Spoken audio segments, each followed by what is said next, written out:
Hi, I'm Xerxes and I just got back from playing Assassin's Creed Shadows.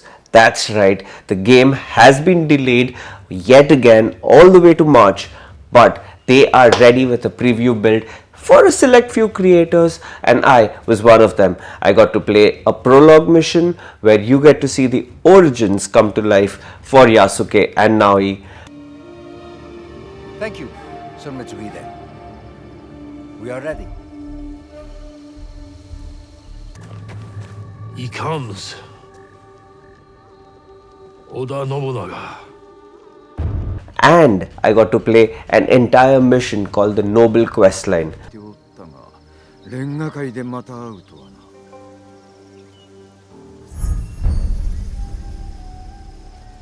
which falls a little bit later into the game. Where exactly, not sure, we don't have the details for that. Before I get into how I feel about the game and show you some of the things that I experienced in Shadows, I would actually like to give you a very quick disclaimer. I'm going to try and keep this as spoiler free as possible because as a person who loves narrative games, I would hate it to be spoiled. So I'm going to make sure it's not spoiled for you, even if it's just one mission in the middle of the storyline. Just as we started, we were introduced to the Animus Hub, which shows you some of the recent Assassin's Creed games and some missions, but we didn't get to interact with it much right now, and this is some of the footage that we got about the Animus Hub. The Animus Hub is your gateway into history and a seamless way to dive into the latest Assassin's Creed games. Let's step into the Animus and take a look around. The Animus Hub gives you access to 4 distinct features: memories, projects, the exchange, and the vault. The memory database takes you to the latest Assassin's Creed games. Here, you can start your journey as Naoe and Yasuke, or scroll through the timeline to play the games of other recent heroes in the Assassin's Creed franchise. In projects, you'll gain access to regularly released gameplay missions in Assassin's Creed Shadows called anomalies.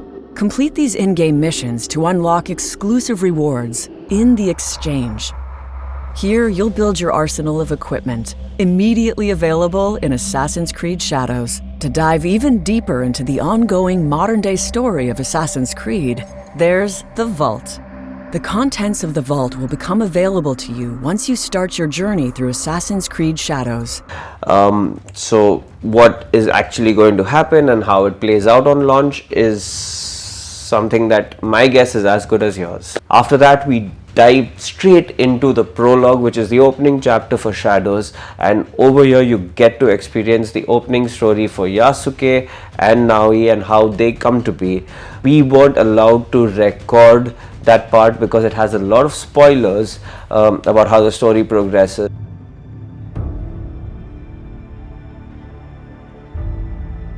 Your black man has the instincts of a warrior.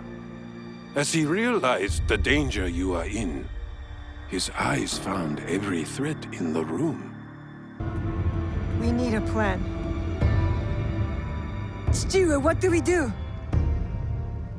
At the very beginning of this, there were a couple of options which obviously were story difficulty mode and all of that, but there was one which was the language option where I could have played as English, but there was an immersive mode which went with Japanese. I went with Japanese because this is not the prologue that I played, but it's captured footage given by them. You're going to hear this in English, but the Japanese mode I absolutely loved because it just felt a lot more authentic and cinematic. I don't know what it is about that, but there was gravitas to the dialogues when it happened in Japanese. Yasuke だな。会えて嬉しいぞ。お主は信長公の最後にも立ち会うたとか。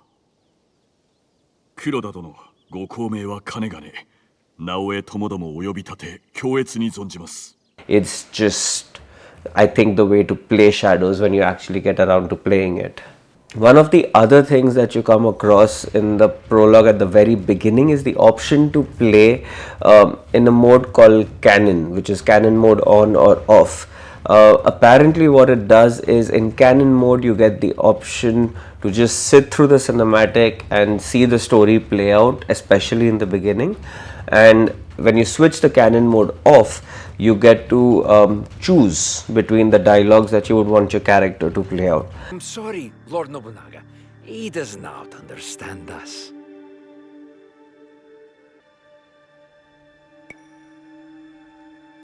I love cinematic stuff. I love watching the narrative pan out, so I just went with the canon mode.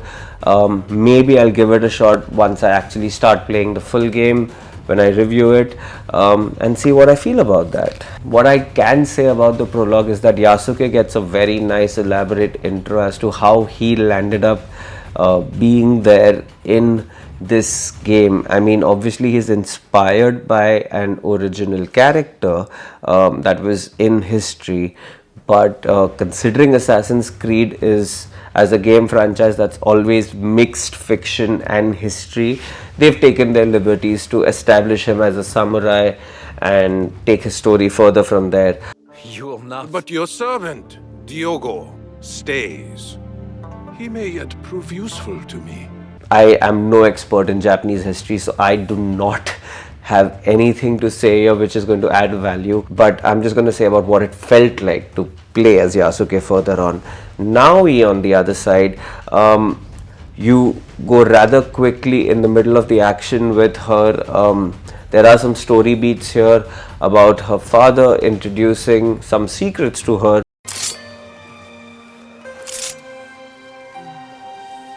Run to the Kufu, the mountain. The door will open.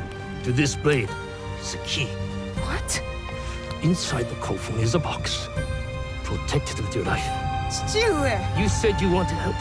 Now's the time. In the prologue itself, you get introduced to both their distinct playstyles. One where you play as Yasuke, who's like this ultimate brawler, combatant character who just goes in, is a little slow but is effective, has a lot more HP.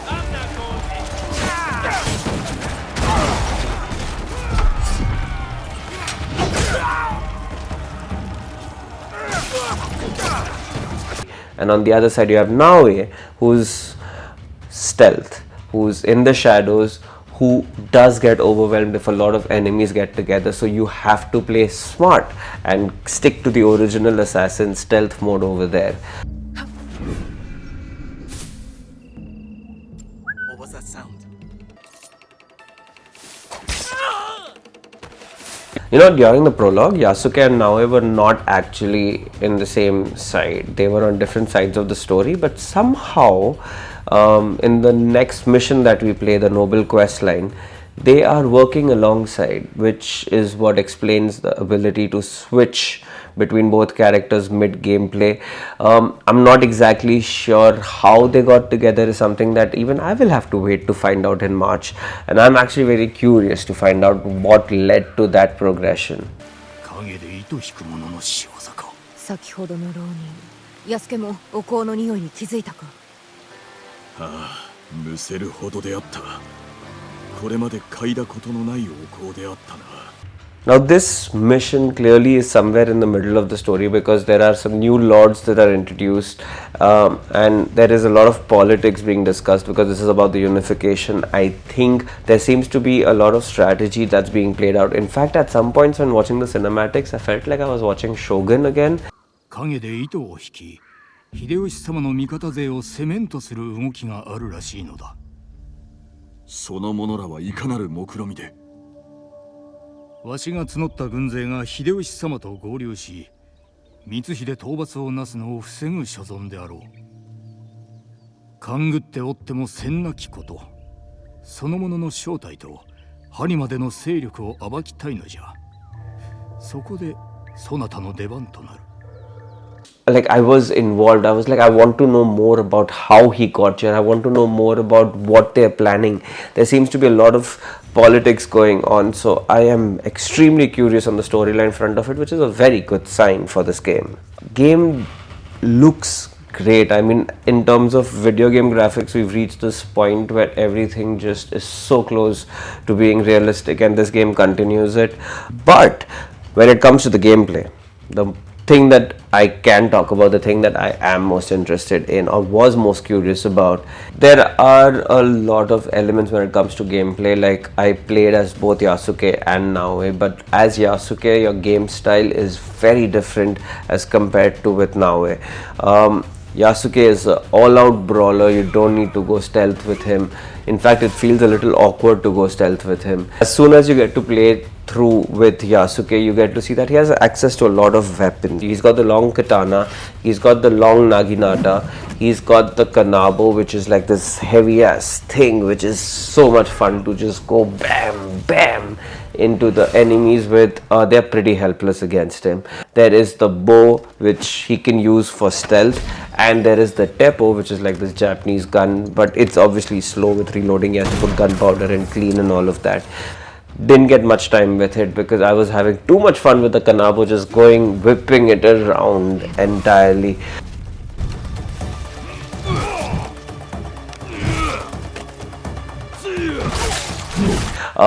They've added some more Japanese elements, like there are shrines which you can find mid-game where you can go and pray and get blessings, which gives you perks for your characters. There's archery practice that you can do.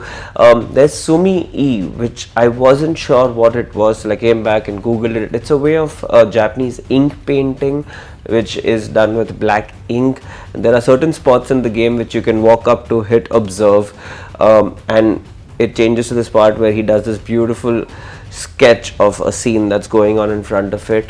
All elements to make the world more lively, try and include more of the culture, because it does feel like a big living, breathing world. When you're not in a mission and when you're just out exploring, you can switch between Yasuke and Naoe at any point of time.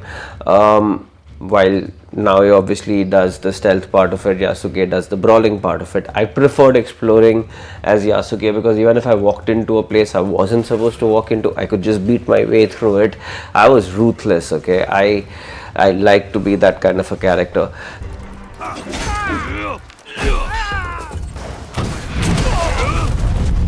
But when you're in a specific mission area, when you enter the restricted zones, obviously you can't switch, but mid-mission you get the option to play as Yasuke or Naoe multiple times. So if you're done with a certain playthrough and you want to switch characters, it is a possibility in the game, and then you just alter your playstyle completely. With each of our personal preferences as players, we will have one favorite over the other. Accordingly will affect our playthrough. This time the objective doesn't just directly lead you like, hey, here's a marker, head here directly. It gives you some hints, some information points, which help you decode where the next possible marker possibly could be. You also have scouts. I could open the map, deploy a scout, and based on the directions about the next mission objectives, and that somehow unraveled the next point to which I had to go for taking the mission forward. I am expecting this game to be pretty massive in terms of its scale because there seems to be a lot going on.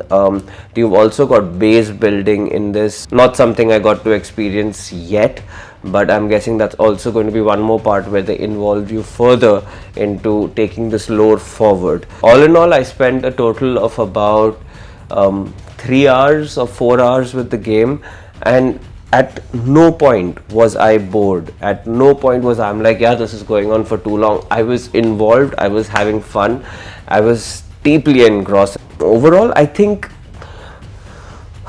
if this preview is anything to go by, I think Ubisoft has a winner on its hands. Assassin's Creed is in safe hands, and Shadows is probably going to take the story a step forward in a positive direction. I am a little confused about the lore right now.